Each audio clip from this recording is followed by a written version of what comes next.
Multiple sclerosis, MS, treatments. There is no cure for multiple sclerosis, MS, so treating it mainly focuses on slowing down the progression of the disease, while managing symptoms. Disease progression and symptoms range greatly from person to person, so work with your doctor to develop a treatment plan that is right for you. Disease-modifying drugs.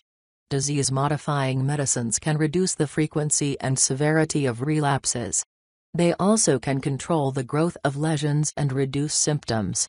There are currently several drugs approved by the Food and Drug Administration for modifying MS. The injectable medications currently approved are interferon beta-1a, Avonex, Rebif; interferon beta-1b, Betaseron, Extavia; glatiramer acetate, Copaxone; pegylated interferon beta-1a, Plegridy. There are 3 therapies that must be given by infusion at a licensed clinic: natalizumab, Tizabri; mitoxantrone, Noventrone; alemtuzumab, Lemtrada. There are also 3 oral treatments you take as a pill: teriflunomide, Aubagio; fingolimod, Gilenya; dimethyl fumarate, Tecfidra. Medications to treat relapses. Experiencing a relapse is discouraging, so ending it as quickly as possible benefits both the body and the mind.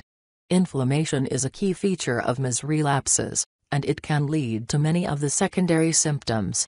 Corticosteroids are often used to ease inflammation and reduce the severity of attacks. Corticosteroids used to treat MS include methylprednisolone, intravenous, and prednisone, oral. HP Acthrogel may be prescribed if corticosteroids did not provide relief, or if intravenous treatments can't be used. Medications for physical symptoms.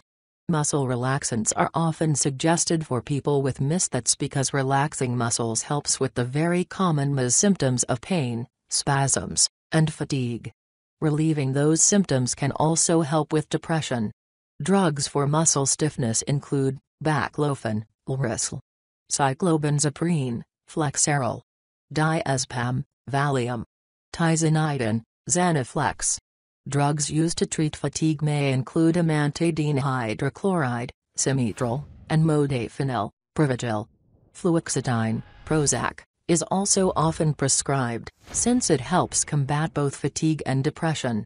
There are more than a dozen prescription medications for bladder problems, like incontinence, related to MS. The most efficient medicines for constipation and bowel symptoms associated with MS seem to be over-the-counter stool softeners. Physical therapy and exercise. Fatigue plays a big role in the life of people with MS. When you're tired, you just don't feel like exercising. Unfortunately, the less exercise you get, the more tired you feel. That's why physical therapy, PT, and exercise need to be carefully tailored to MS patients.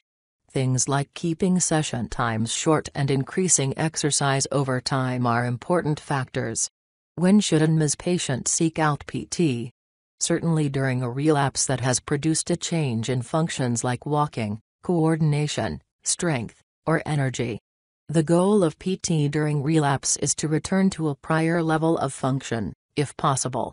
A PT program addressing disease progression may consist of professional services along with self-care activities such as a home exercise program, aquatherapy, or a personal fitness program at a gym or health club. Getting out of the house to exercise can also help address the depression and social isolation that plagues MS patients.